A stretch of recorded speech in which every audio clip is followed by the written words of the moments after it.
So let me say a few things about how to build a monopoly. And I think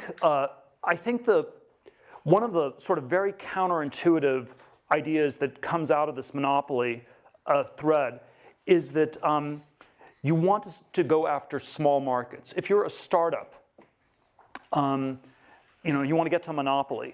You're starting a new company, you want to get to monopoly. Monopoly is you have a large share of a market. How do you get to a large share of a market? You start with a really small market, and you take over that whole market, and then over time, you find ways to expand that market in concentric circles. And the thing that's always a big mistake is going after a giant market on day one, because that's typically evidence that you somehow haven't defined the categories correctly, and it normally means that there's going to be too much competition in one way or another. And so I think almost all the successful companies in Silicon Valley had some model of starting with small markets and expanding. And if you take Amazon, you start with just a bookstore. We have all the books in the world, so it's a better bookstore than anybody else has in the world when it starts in the 90s. It's online. There's things you can do you can't do before. And then you gradually expand into all sorts of different forms of e-commerce and other things beyond that. eBay. You start with Pez dispensers.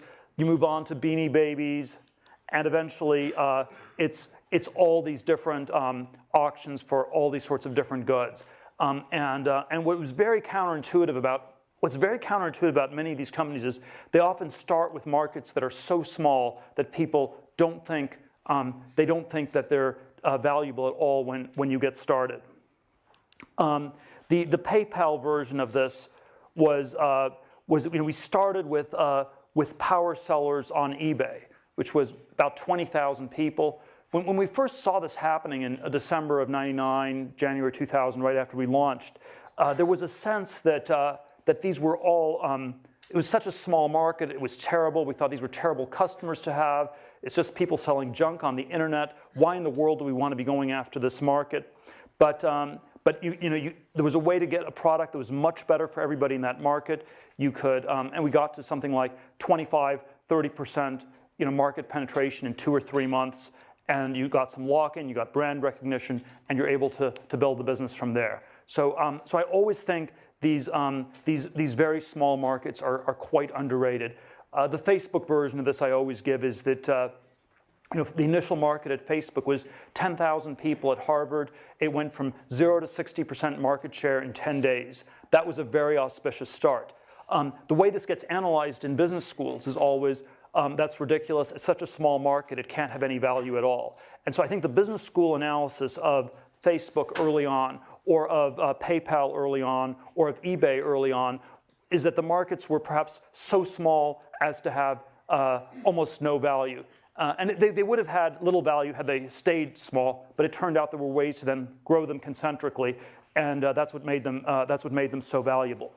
Now I think the opposite version of this is always where you have super big markets, and there's so many different things that went wrong with all the clean tech companies in the last decade, but one theme that ran through almost all of them was they all started with massive markets. And every clean tech PowerPoint presentation that one saw in the years 2005 to 2008, which was sort of the clean tech bubble in Silicon Valley, started with, we're in the energy market, we're in a market that's measured in hundreds of billions or trillions of dollars. And then once you're sort of a minnow in a vast ocean, that's not a good place to be. That means that you have tons of competitors and you don't even know who all the competitors are. And so you want to be a one-of-a-kind company where it's the only one in a small ecosystem. You don't want to be the 4th online pet food company. You don't want to be the 10th thin film solar panel company. You don't want to be the 100th restaurant in Palo Alto. Restaurant industry is a $1 trillion industry. So if you do a market size analysis, you conclude restaurants are a fantastic business to go into.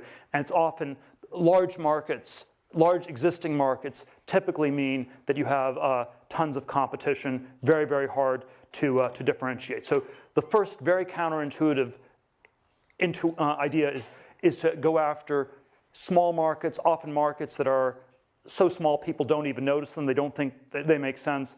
That's where you get a foothold. And then if those markets are able to expand, you can scale into a big monopoly business.